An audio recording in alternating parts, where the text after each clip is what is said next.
y'all know, I met Don back in the day.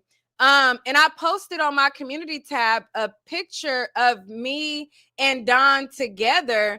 And I got really excited when I heard that she was going to testify.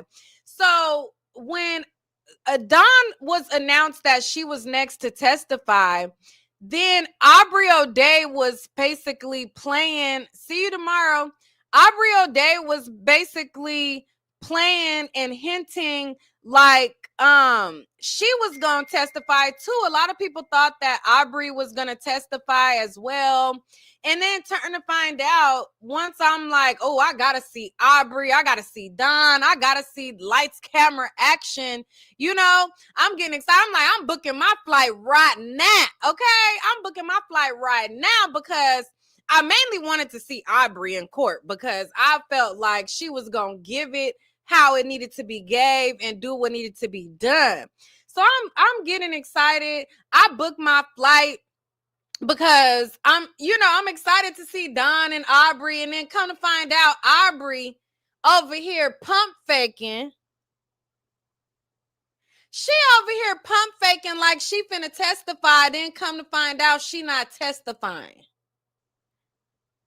Aubrey, girl, you play too much. You play too much. Because quiet as it's kept, that's really what prompted me to buy my ticket to come out here.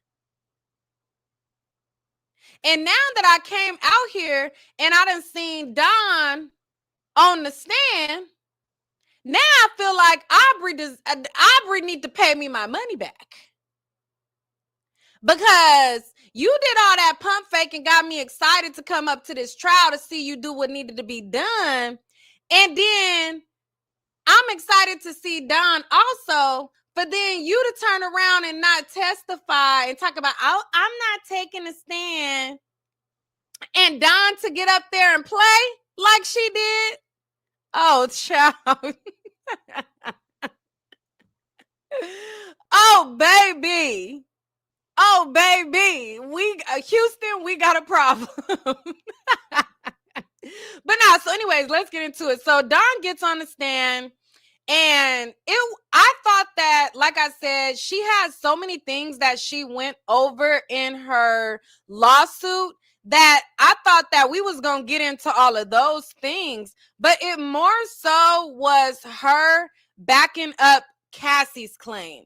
So she was basically like a support witness to what Cassie went through. You get what I'm saying?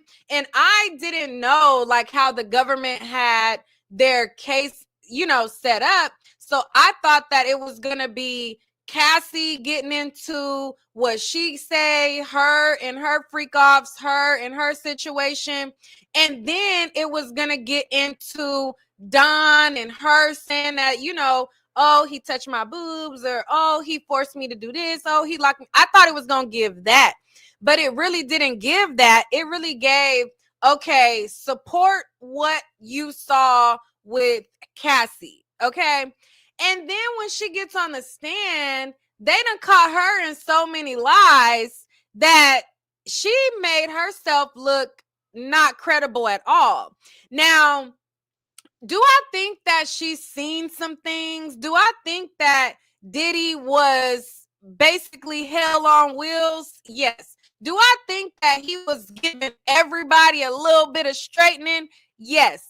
However, the way that she was on the stand, and I will give it to her, Nicole Westmoreland was really like coming for her, and like, you better make sure what you said is what you said, and you better be able to repeat it verbatim, and you better know what you claiming.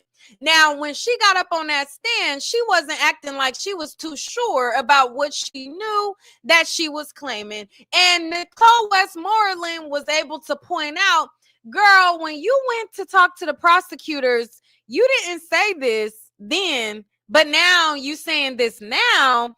And then you don't remember how you made a statement and then your lawyer said what you said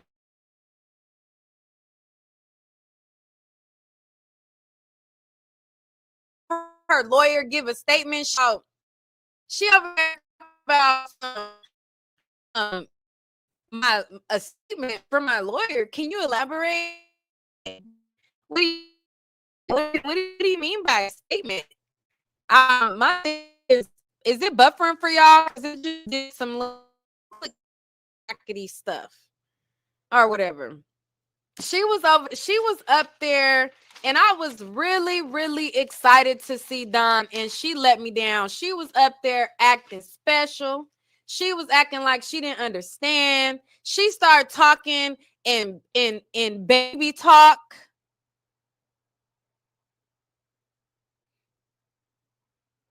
Y'all said it's glitching.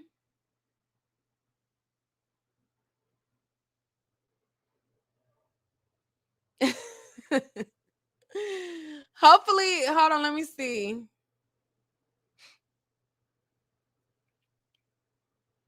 What is going on with this?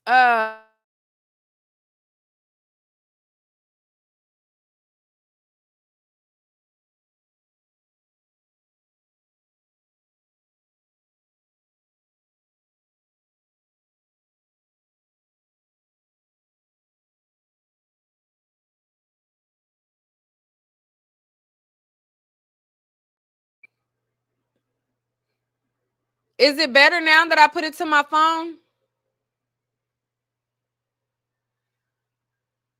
I put it to my phone instead of the Wi-Fi. Is that better?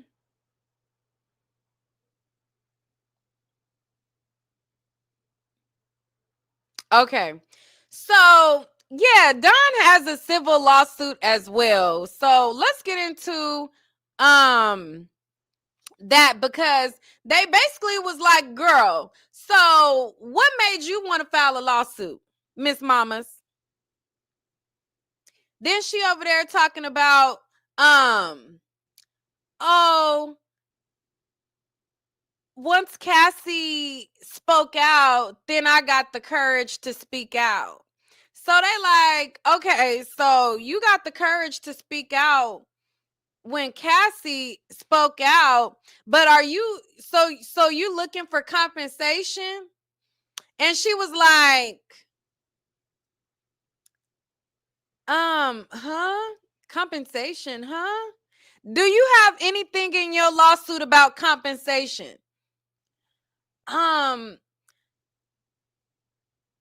then she start acting like she don't understand what the lady is asking her. And I'm thinking, like, I read the lawsuit. I'm like, yes, girl, you claim that he didn't pay your royalties, you didn't pay your wages, you claim you did shows and he didn't pay for them. Like, she wasn't saying none of that. She wasn't saying none of that. She over there acting like like, girl, you didn't read what you, at least brief yourself on what you wrote in your lawsuit before you got on the stand. She over there, compensation, huh? And talking in a baby voice, talking like, when the lady would ask her stuff, she was like, huh? Like talking all low, and it was a mess. A mess. And it was a couple times where I'm like, I was looking at her give her testimony, and I'm like, I start rolling my eyes. I'm like, girl, you don't understand that? Like, Don, be for real. Come on now. Then they had a part where they were talking about how she said Puffy had punched Cassie in the face. So she said that they was at this carnival festival. Oh, you said I'm yelling? I thought I'm talking regular. Child, don't get me excited. I'm over here talking regular. And y'all say I'm yelling. Let me move the mic. Let me move the mic down a little bit and away a little bit,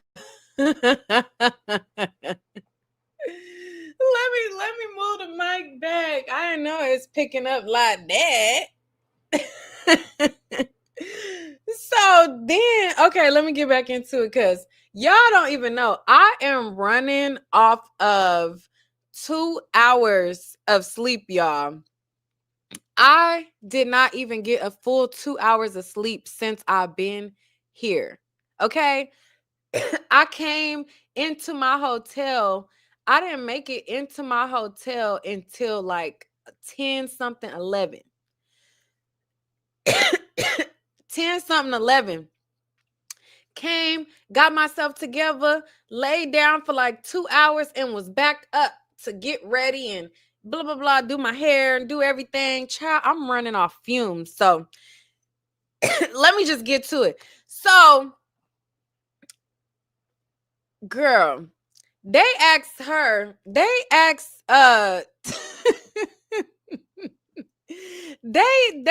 her about the event in the Carnival Festival, right? So they had some event at Carnival Festival where she said that they was about to announce Diddy Dirty Money and they was about to announce them as a group. So she said that when they went to the bathroom, she observed Puff Daddy hawk and punch Cassie in the face. So she talking about, Cassie eye was swollen, and when her eye was swollen, she talked about Cassie would put these glasses on to kind of like hide her face being swollen, and she would put makeup on and all that. So they pull a picture up from the festival, and it was Kalina, Cassie, and Don in the picture.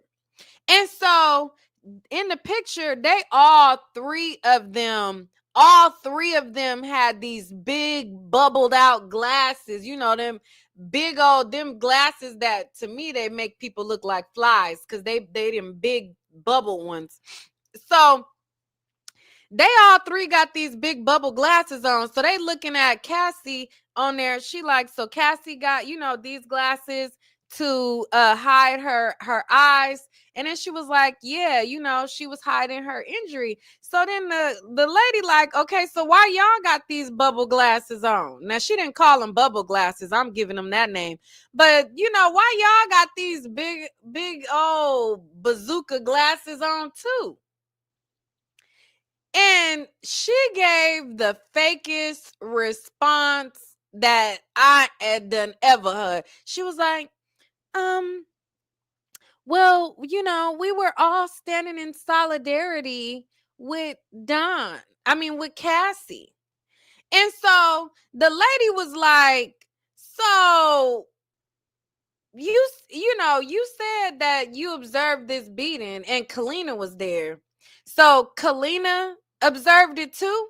And then she was like, yeah, Kalina, it was me, Kalina, and Diddy did it, woo. And she gave a interesting.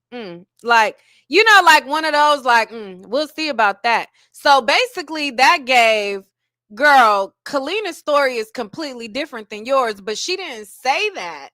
But she insinuated that once Kalina get on the stand, it's going to be a whole nother story, which we already know. And hopefully the prosecution obliterates Kalina because we already know what it gives with Kalina. Kalina is going to get up there and say that Diddy was nothing but cherry blossoms and rainbows, and everything was zen, and everything was nice and polite, and everything was everything that we know he not. That's what Kalina gonna give. And Nicole Westmoreland basically gave us a foreshadowing of what's to come, because she was like, oh, and you said Kalina saw this too? Oh, all right. Oh, all right. Like, she did her one of those, like, okay. So that just told me they done did a deposition of Kalina. Kalina's definitely going to be in the defense case in chief if the prosecution don't call her. and it's gonna give completely opposite. Whatever Dawn say she saw or she observed, Kalina is gonna give the opposite. And if Kalina is a good paid chick, that could go, over with the jury, because Dawn was made to look like a liar. She didn't have her story straight. She didn't know whether Diddy grabbed the frying pan and bopped somebody up the head. She didn't know if he grabbed the frying pan and acted like he was gonna bop somebody up in the head. And she didn't know whether the frying pan got dropped and then some eggs was thrown like a food fight. They done went over so many different variables of stories that she done told, and she over there looking like a deer in headlights, like she don't know 1 + 1 = 2. Did he have the pan and smack her? Did he have the pan and throw eggs? Or did he have the pan and go? You know what I mean?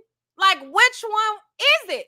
And then she never really would clarify. I'm sitting there waiting for her to clarify, because Nicole Westmoreland was basically on some, girl, you done told all these different stories. Which one is it? So I'm sitting there waiting for her to clarify and say, listen, I don't know how it got lost in translation, but this is what happened.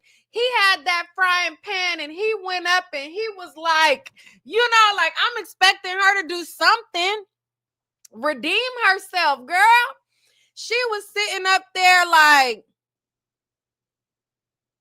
and I'm not saying, I'm just, saying it off memory. I'm not saying it like in sequence of the transcript, but this is just what it gave. Like, Nicole Westmoreland is up there like, girl, like, which one is it? Did he hit the bitch with the pan? Did he grab the eggs and throw them? Or did he act like which one is it? And she's like, it's hard to recall things, I'm trying to recall things, and like, that's kind of like the temperament that it gave. It was a mess. It was a mess. So, all right. So they was asking her multiple questions, and let me just go through some of them. I'm not really reading the transcript, because I feel like by the time I'm to this point, I feel like all of the creators that are up at the courthouse that already told y'all these transcripts. So I'm just kind of like giving y'all a summary, because I was late to doing this live, and I feel like they already done gave y'all the tea. But for those of y'all, if y'all have not seen the others, let me just run through some of the questions. Now, whenever they are talking, I basically give like a summary. So when I write stuff down, it's not verbatim all the time how it came out of their mouth, because sometimes, like, I'll be writing and I'll try to keep up and I'll just summarize, like, in my own words, like what they was getting at and stuff like that. So I'm gonna just jot through some of the stuff. So they wanted to basically know what her deal was when she saw Diddy be violent to Cassie. Like, what she would say to her, what was the vibe, like, would she try to talk Cassie out of it or what? And so basically she was telling them, that her and Kalina would all, and I found that interesting too. Like, she kept inserting Kalina and what Kalina would do as well.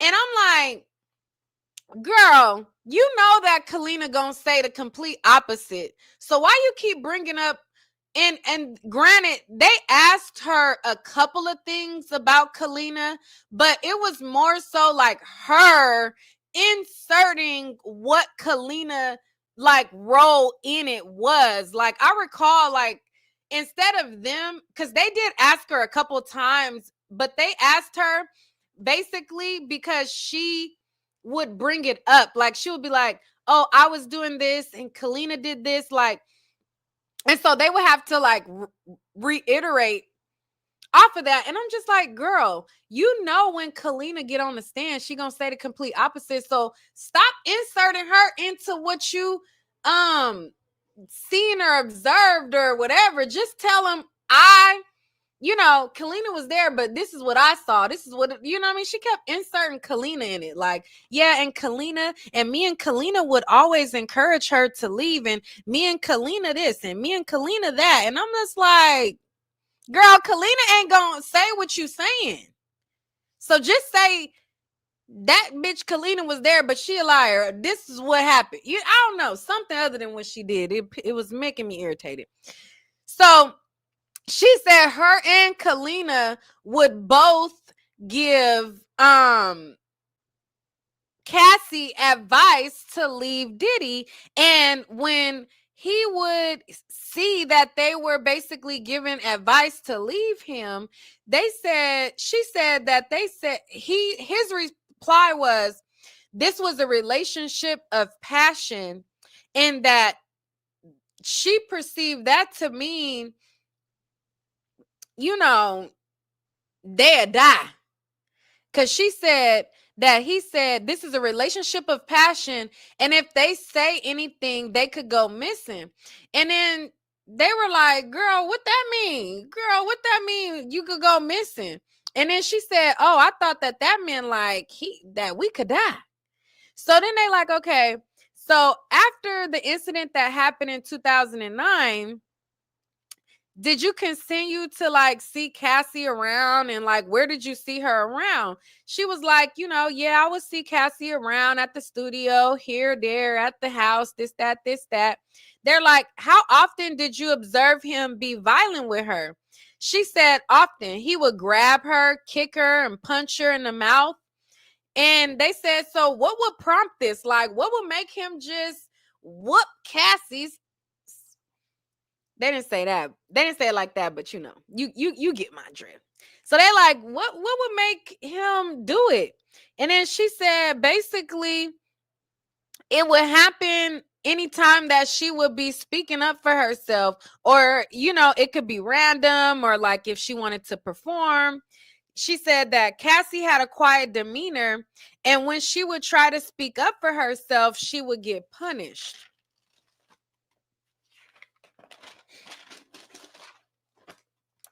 She said that all of the employees would observe it as well. So they were like, so what, she's talking about like the security, the employees, they all would just watch Cassie get beat down by Diddy, and none of them would do anything. So then they wanted her to specify who exactly did she also observed the incidents that would be going on with Cassie. And she said D-Rock and Bonds. So they showed the picture of the guy D-Rock, and then she said that he was Puff Daddy's bodyguard, and they were close like brothers. So then they showed a picture.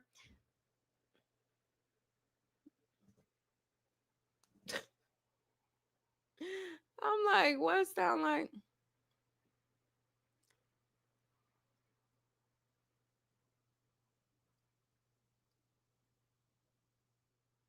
What y'all talking? Y'all talking about something completely different?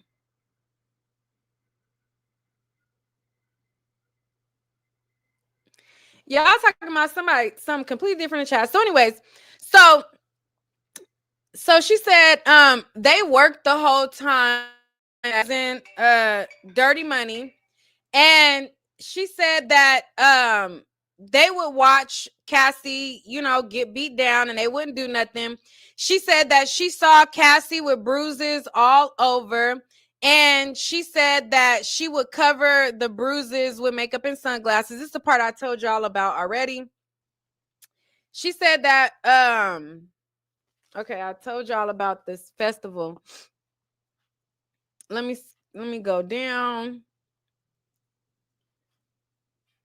So then they get to the part about Cassie, like, so they wanted her to talk about other instances that they observed violence on Cassie. So she talked about the situation that I talked to y'all about already, the festival where they went in the bathroom, he punched her in the face, and then they all had the glasses in solidarity.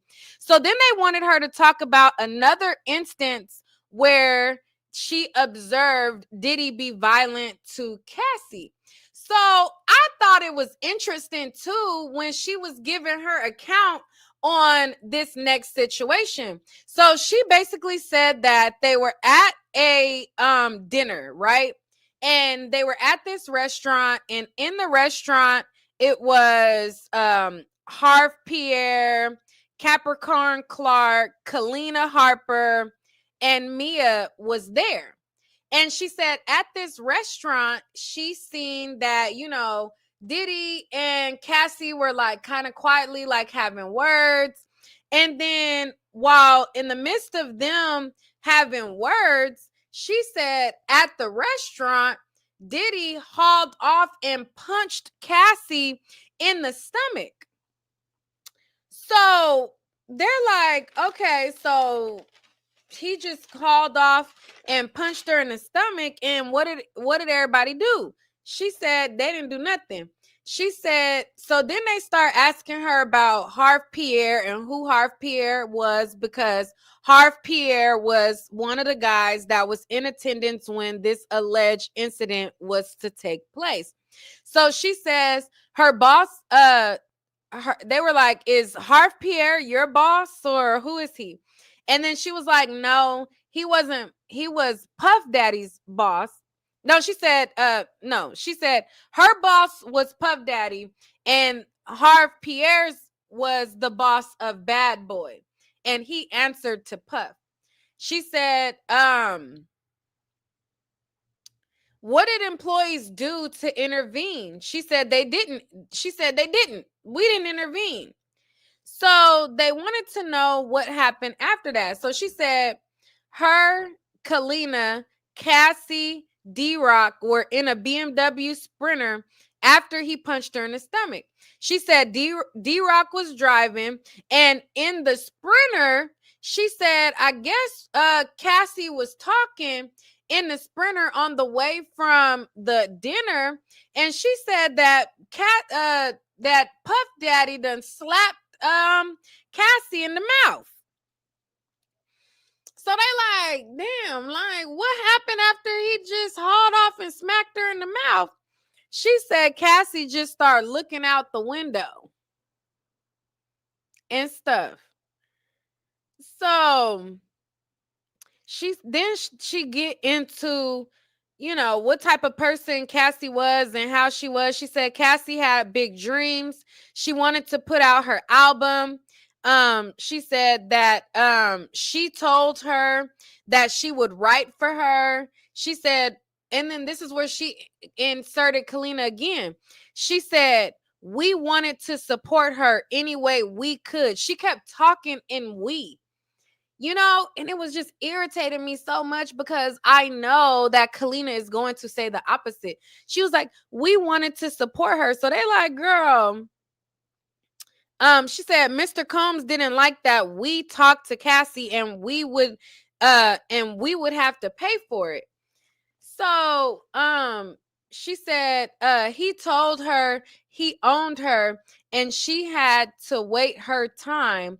She said sometimes, so then they wanted to know like what was his demeanor and like was he like a ticking time bomb? Like what was it given? She said sometimes he would be regular or violent or volatile.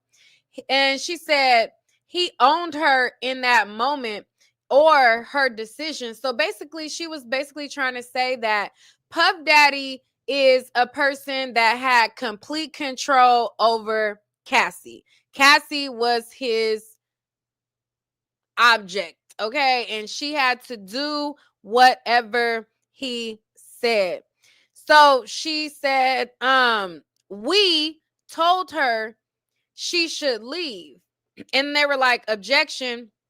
And so they wanted her to rephrase And they were like, I guess they got mad because she kept saying we,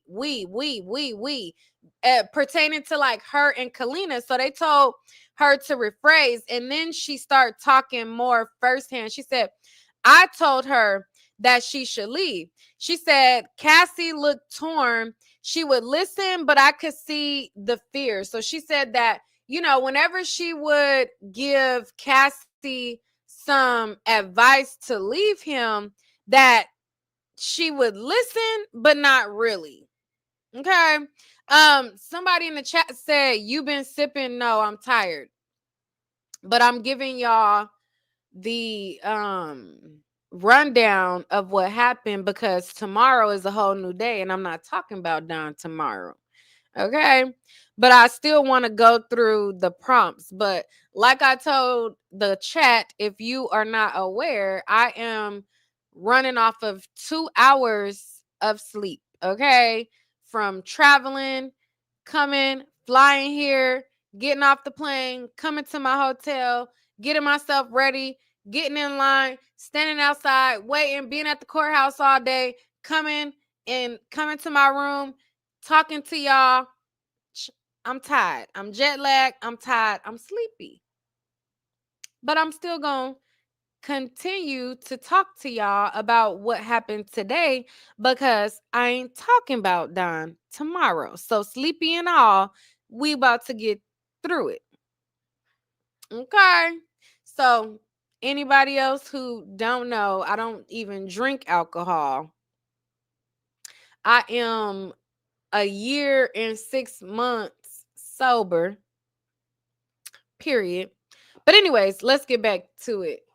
So, no, I didn't say that I'm not going to go live tomorrow. I'm saying I'm not going to talk about Don tomorrow. Yes, I'm going to go live tomorrow. I'm just not going to talk about Don tomorrow. You get what I'm saying? Get what I'm saying? Mr. Johnson says, get some rest, Neek. We'll be here for you when you get back. Is the commentary bad?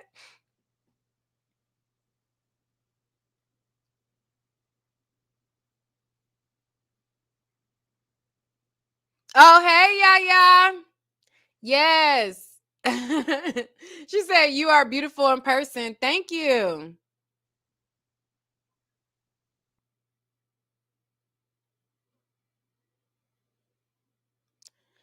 Okay, because if it's giving, girl, cut off the live, let me know.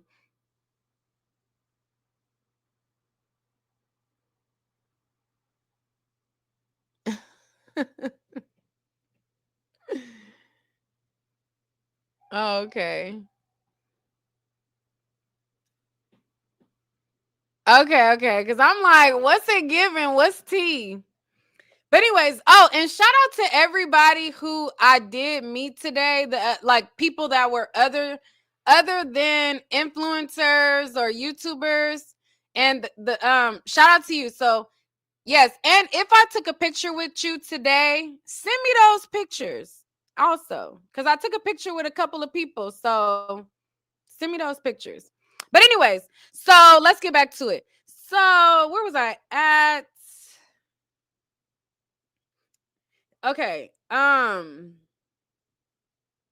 then they wanted to know, what did Puffy basically do after he found out that they was trying to convince his bride to leave. She said his response would be, stay the out of my relationship. You fuckers don't know real work. And she said, and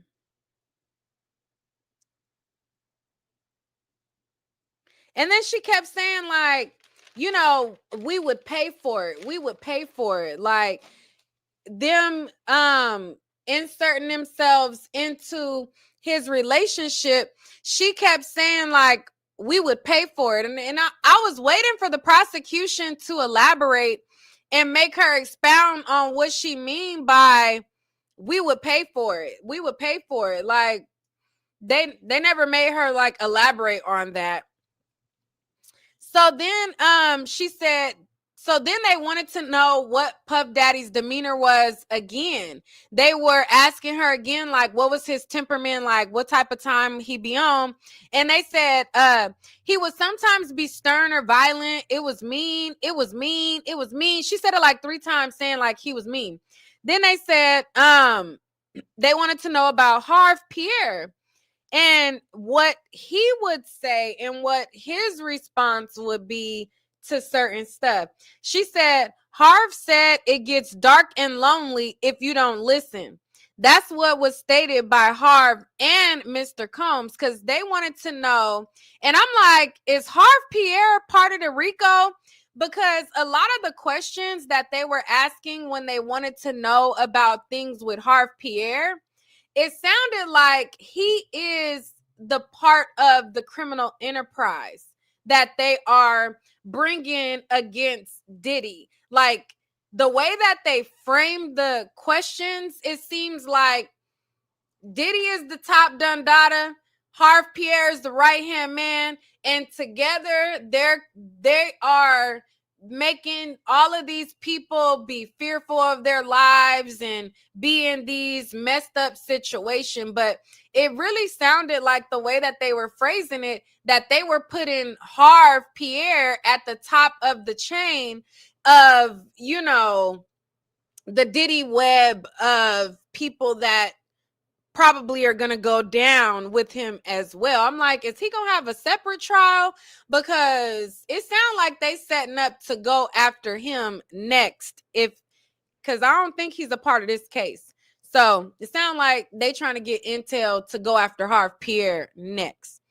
So anyways, she said, I seen brutality in ways that if he, so they wanted to know if all of y'all are there and all of you guys are witnessing Cassie get beat on, you know, why y'all didn't do nothing. They kept asking her why she didn't do nothing in different ways. So they asked her that kind of again, but rephrased like, why all y'all grown folks just watching this girl get beat? So she said, I've seen brutality in ways that if he would do this to Cass, it would be worse for an employee. I saw what it'd do, like if you spoke out, and I seen what that looked like. So I would talk to him soft. So she was basically saying, listen, if he loved Cassie and he in a relationship with her and he'll bop her upside her head, me and him ain't got no type of intimate relationship like that. So I'm not speaking out so that he don't bop me upside my head, basically. So then they got into the drugs. Okay. They said, while you were employed by Puff, did you see him take drugs? And then they wanted to know, and they wanted her to specify which ones they saw him take. I mean, she saw him take. And then she said she saw him take weed, ketamine, cocaine, Molly, E. Now, the cocaine part is interesting because she changes that story later. So right here, she says that she observed him do weed, ketamine, cocaine, Molly, E. So then they wanted to know, where did she observe him take these drugs? And she said he took them often at the studio or the house. Who delivered the drugs? She said a guy by the name of One Stop. So then they showed the guy, One Stop. You said Harv Pierre passed away of cancer. Did he? Really? Let me look that up. Is the man resting in peace? Hold on. Let me see. I thought he was alive and well. He ain't dead.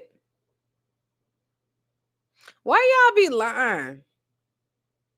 You said he did. I don't see that. Let me see. He is not dead. He's still alive. Why y'all lying?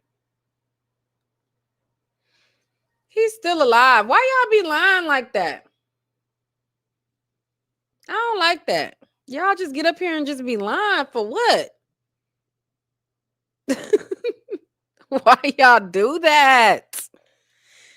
So anyway, so they showed a picture of a guy by the name of One Stop, and I'm like, that's the dealer? But I guess a drug dealer ain't got no face, you know. But you know, when you think of somebody being like a drug dealer, you think of a particular look, like a street gritty type of guy, you know, whether he's light skinned, dark skin, caramel, Mexican, Puerto Rican, whatever type of race, skin color, nationality, whatever, you thinking of somebody that just got a little like grit to him. Okay. But this guy, One Stop, he just looked kind of like very happy. He just looked, I guess maybe it could just be the picture that they showed, but he just looked very happy. Like he didn't have that street edge to him. You know, he didn't have that edge to him that you would think of, cuz they like, okay, cuz they talking about what kind of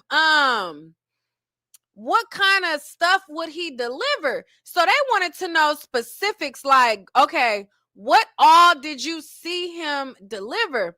So they say he delivered coke, plan B, birth control, weed, ecstasy, Molly, everything. So you got a person who delivering plan B, birth control, cocaine, and Molly, and weed. I'm thinking, you know, before they showed this picture, I'm thinking that this is a real, you know, street dude.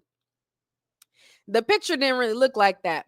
So they wanted to know, okay, so when he would deliver the drugs, what did he deliver them in?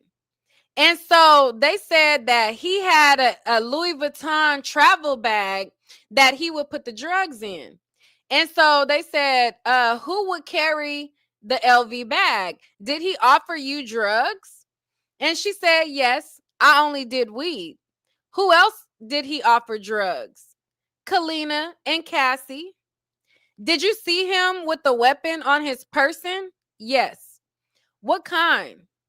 Oh, this is when they start asking Diddy about I think this is the Diddy part with Diddy having a weapon. So they wanted to know if she ever witnessed Diddy with a weapon. Okay. So she says that she saw him with a weapon and they wanted to know what kind. She said it looked like a handgun. So they said, while working Diddy Dirty Money around 2009, he carried it in his waist in the back. At the club after, and then so they wanted to know, like, when did you see him with it? She said at the club after the studio, he would carry it. And then so they're like, okay, so who else did you see carry a gun? She said that she also witnessed D-Rock and Bonds carrying guns too. So not only was Puff Daddy carrying guns, D-Rock and Bonds was carrying guns too. She said it was fearful to be in that environment. She said that she left Bad Boy in 2011. She said, so they wanted to know, okay, so after you left Bad Boy in 2011, did you stay in contact with Mr. Combs? She said, yes. So she said, so they wanted to know, like, when did you Like, when were you in contact with him? Like, when would he hit you up and, try to contact you? And she said that whenever she would get like momentum with her career, that's when he would try to reach out to her. And if she decided that she didn't want to answer her phone or allow him to call her, she said that he would use his assistants or his management to keep on calling her and keep calling her and keep calling her until Diddy people would then finally get her on the phone. And once they finally got her on the phone, then they would put her on the phone with Diddy, and then that's how she would talk to Diddy. So she was basically trying to say, like, or try to allude or insinuate that she didn't really want to talk to Diddy like that, but because the assistants and the management would just call and call and call, then she would eventually give in and talk. That's kind of what she said in a nutshell. That's not what she said, or that's not how she said it verbatim, but that's what she said in a nutshell. So they said, when you left your employment, did you reveal the abuse that you saw? So they wanted to know, like, okay, so while you were there, and this is just my summary of what they were getting at. While you were there, you didn't say nothing. You didn't intervene. You didn't say anything. You didn't call the police. So when you left, you're not working with him no more. Did you tell anybody about what you saw? And she said no. So they said, why? She said she was told not to by Mr. Combs and Harv Pierre. And the way that answer came out, I'm like, that sounded more so like again, that's something that they needed her to say in that particular way so that they could come later and file a RICO on Harv Pierre, because I don't know, the way the answer came, maybe they did tell her not to, but just the way that the answer came out, it just sounded like a prelude to something later. So anyways, so they're like, okay, so when did you finally actually speak out then? Because you didn't speak out when it was happening, and you didn't speak out in 2011 when you left. So when did you decide to finally speak out? She said 2024. So they wanted to know, like, what brought this about? Like, why did you suddenly want to speak out now? She said she was encouraged by Cassie speaking out and to take the stand. So then that's when objections start flying, motion to strike. And so they said, disregard that part. Did you file the lawsuit around that time? She said, yes. Is your lawsuit still pending? And so they asked her like a sequence of questions like, is your lawsuit still pending? Are you aware of a settlement? Are you expecting compensation? And when they were asking her these questions, she was sitting there acting like she was like lost, but she said no. So then now it's time for Nicole Westmoreland to get up on the stand.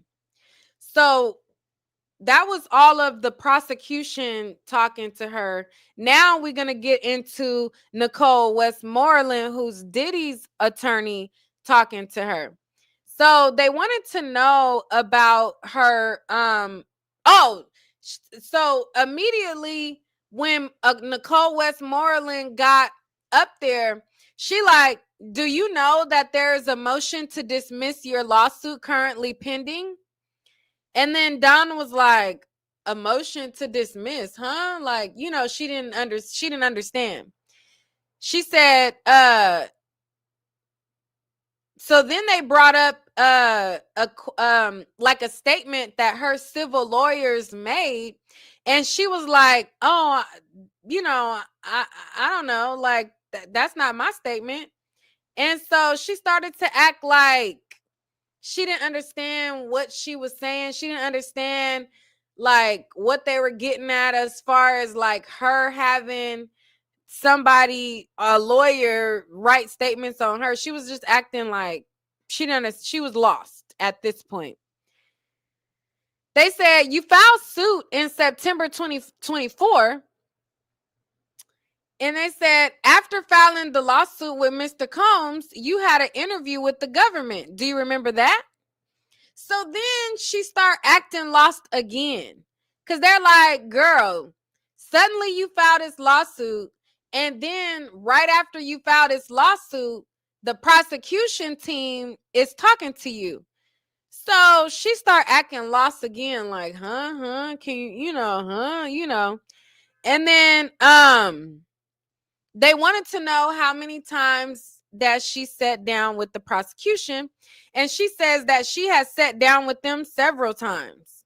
And so Nicole said 8. She says, basically start calling her out for all of the times that her story changed. She's like, do you recall over those times that you talked to them, like your story changed? Like, so then Nicole Westmoreland went back to the egg situation. She said, you said she was making eggs and they were cooling and he hit her in the head. They said, but Friday is not the first time that you talked about this egg situation. They said, your civil lawyer sent a letter on your behalf that described the egg situation and what you saw. And so they showed her what her civil, I guess, lawyer had prepared, but she was up there acting like she didn't know right from left or what was going on at all. It said, were you aware you described you heard a pan hit the wall and you didn't see it? She says, I don't recall. Because they like, all right, you said the pan hit the wall, but you also said you didn't see nothing. So now, because she done told them that she saw something, now she's trying to stick with that. But they was catching her up. They said, are you aware that the statement from your lawyer was sent on your behalf? And so she like acting like she don't understand. Again, she said, you understand that when you went to the interview with the government, someone was taking notes. She said, yes. Didn't you tell them he hit her with the frying pan? She says, it's a difference from attempting to hit with a frying pan and actually hitting. So this is the part that I explained to y'all already. She said, I did the best I could to recall.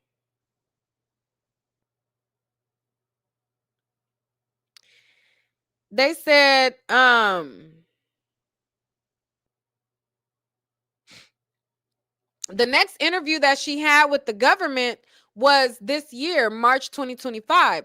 You told the prosecutor, Mr. Combs, threw the eggs and set the pan down. She said, I don't recall. Does it refresh your memory that you said he didn't hit her with the pan at all?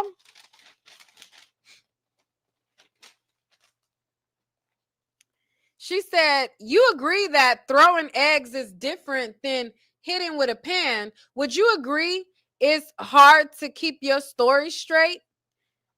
So then when she told Don this, like, girl, you ain't keeping your story straight. Nicole hit her with, you have 4 different stories that you done said about this same incident. So then she said, Mr. Combs told you this was a love and passion thing with Cassie, that he told you that people go missing. And so then they moved to the topic of, I guess, her other interview that she had with the government. And they told her, you know, when her first interview was and how isn't it true that during that interview, uh it says text Mr. Combs said it was nothing more than a love argument and nobody was hurt. You stated, oh wait. So at this point, they started to basically jam her up on what she was saying and the different inconsistencies that she had. And they were like, didn't you say that, you know, he would tell y'all that, you know, people would go missing? And didn't you, like, she was basically trying to show all the different times that she was not truthful. She said, I tell my stories as best as I remember it. So when she said that, somebody in the wait area was like, tell your stories. Stories? She was like, I tell my stories as best as I can recall. And so somebody inside there was like, you know, making it obvious that they felt like that was interesting. And then they say, the first time you allege people go missing was a week ago. She says, no. You said when Mr. Combs said people go missing that you took that as a death threat. She said, yes. And then, let me see.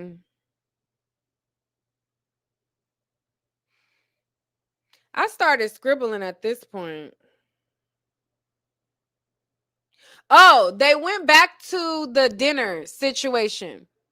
So remember when she talked about they were at this dinner and Jimmy Iovine was there and Usher was there and, you know, a few people were there. And she says that Puff hit her in the stomach. So they went back. She went to revisit that topic again. And she was basically like, who was there?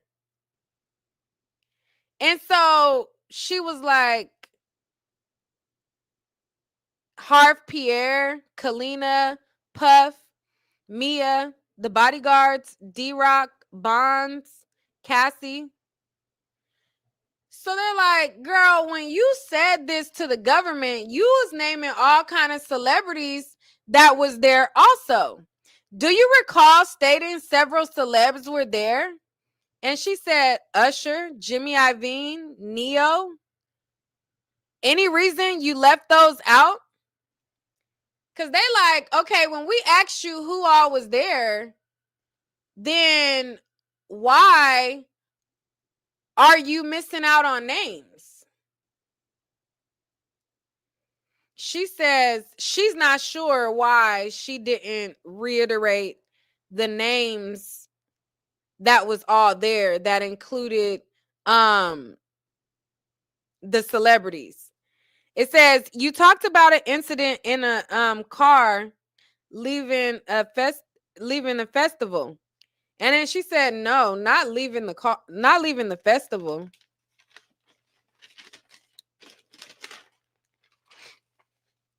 She said, I never stated that.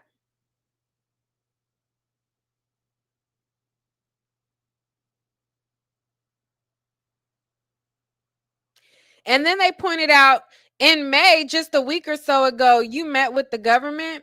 They asked about Combs pulling Cassie out the car onto the grass in front of everyone. So then they gave her the quote from her lawyer. She says that it was a misquote. And then they said, isn't it true at the festival you, Kalina, and Cassie were filmed the whole time? She says, yes. She said, was that ever turned over? She said, no. So then they wanted to know about the situation that she claimed happened in the bathroom. And they were basically trying to say, like, if there was people recording this incident all of that time, then somebody should have seen this go down or whatever. But she kind of stood her ground on that one.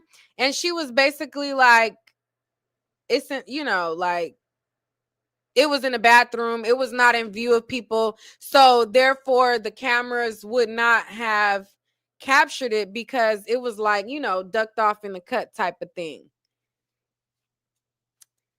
But all of these questions were basically trying to support the notion that Diddy was violent to Cassie and supporting the notion of, the fear that the people would feel and stuff like that.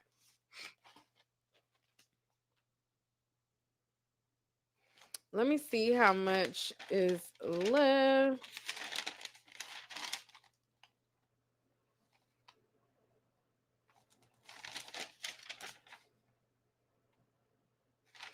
It's like a page and a half left, but I'm really getting sleepy. But, my perception of Dawn, I just wish she would have been more like, I know what I saw and you can't change what I saw and he did it type time versus what she was on. But it's easier said than done when you're up there and people are looking at you and you got all of these things that you got to remember. And child, it was a lot. But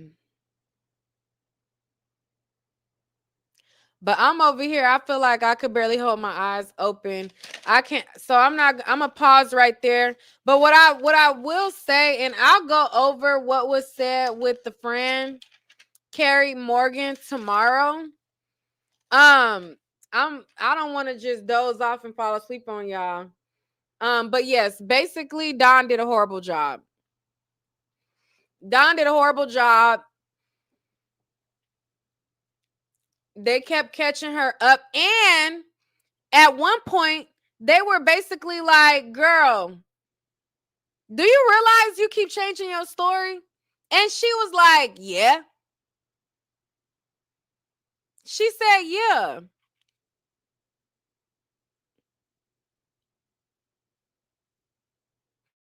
I know. I felt myself like looking at the paper and I'm like, child, let me not doze off on these people. I got to get in the shower and get a good shower in so that I could really give y'all the updates tomorrow. But I wanted to make sure y'all knew that I was out here and make sure that you guys support Carrie Morgan. I really enjoyed her testimony. Now, let me tell y'all this real quick on the out. I'm about to close this book up. We'll go over Carrie tomorrow. But what was interesting, so when I got into the courtroom today, into the overflow room, right? I was sitting right in the front. Okay. I was sitting right in the front, I was in the second row, but it was like right in the front to where I can see the monitor clear. I can see the exhibits clear. I can see everything that was going on in the courtroom and be a part of it. Now, after lunch, after I left out and everybody left out for lunch and came back, I'm in the overflow room and I'm in the very back. Okay. I'm in the very back. And while Carrie is on the stand, some lady is in there giving commentary while Carrie is on the stand. So when we're inside the courtroom, all we have is a pen and a pad. Okay. They don't let us take in a cell phone, no electronic device. The only people that are allowed to have an electronic device is like their dedicated like court person, which is like inner city press. he's like the only person, like him and another, or like it's like very select that has like the credentials to be able to take in devices.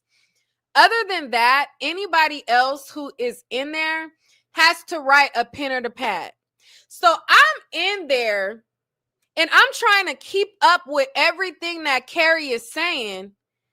And, I'm trying to listen to what she say and relay what she say onto the paper. So in the midst of me writing a thought of what Carrie said, this lady is in the back like, oh, yeah, yep, that's bullying right there. Oh, yeah, no. Huh? What? Like she giving live commentary, like we not in the courtroom. And I'm sitting there like, surely the bailiff is going to go over there and tell her to quiet down. Everybody in the courtroom, every time Carrie give a statement, the lady would be giving her commentary like, yep, this or, oh, what? That happened like that? Like talking loud. Everybody looking back at the lady like, no, it wasn't Sylvia. It was some other lady. Everybody, visibly, every time she do it, they looking back like, because it's throwing everybody off because we're trying to jot down what the people are saying. And as we're trying to jot down the testimony, she's giving her commentary like, yep, nah, that's this. So then it's like, it's throwing me off because I'm trying to recall what Carrie's saying and trying to tune out what she's saying. It was a mess. Then in the middle of Carrie's commentary, this guy gets up. This guy gets up. He said, Carrie is boring. I'm out of here. Carrie is boring. So he leaving out the courtroom. And then as he leaving out the courtroom, he said, free Suge Knight.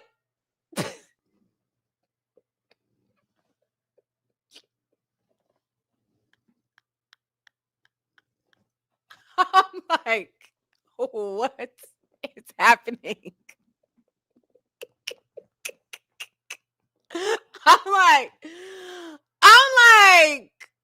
what the fuck is going on here? You got the lady doing the commentary that while Carrie testifying, then you got the guy, I'm out of here. This is boring. Then he get to the door and said, free Suge Knight. I'm like, how Suge Knight get in it?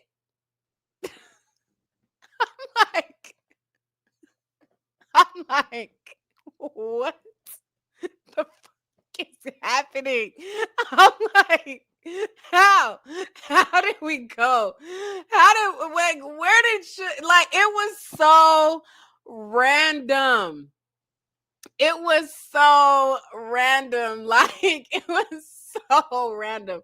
Like, I'm over here trying to, tune out the noise and listen and free Suge Knight. I'm like,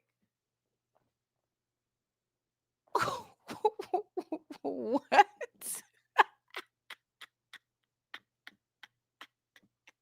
Like, what?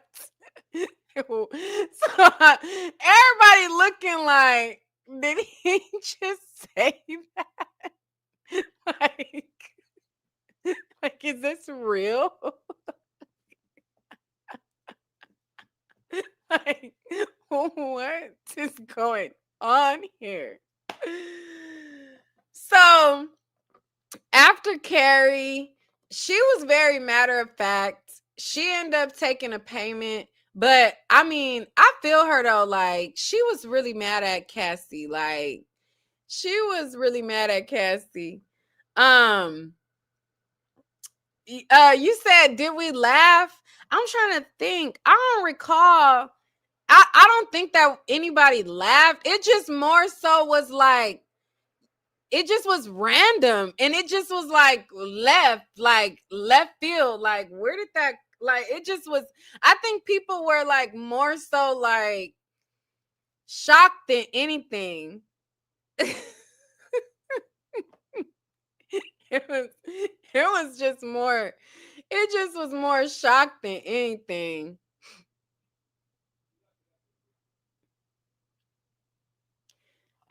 You said, Neek, was the trial as you thought it would be? Seems like a madam with a depraved life. He festered. Honestly, no. I didn't know that it would be so much supporting testimony to Cassie. I thought that each person would have their own accounts of, you know, the violence that they observed with Puffy, and how this was like this whole criminal enterprise. Everybody's in fear for their life. But like I said, it was more so people backing up what Cassie testified to. You know, backing up that she was beat, backing up that they did see her, you know, in fear for her life or whatever. Like, that's more so what the testimony so far that I've saw gave, versus each person giving their accounts. Because like I said, Dawn, all of the claims that she said in her lawsuit, they didn't go over those things. It was more so, what did you see about Cassie? What did you see him do with Cassie? What was Cassie? It was more so like, just back up what Cassie said and verify, versus her giving her accounts of the matter. So the friend, Carrie Morgan, was similar to that, basically backing up Cassie and also inserting her situation where she said that he choked her around the neck. Then they got on the stand his personal assistant from, I think he said the year 2000.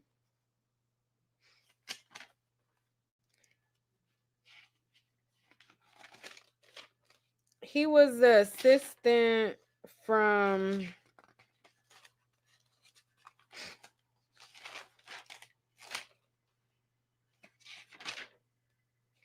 he was the assistant from 2007 to 2009. Now, David James is his name.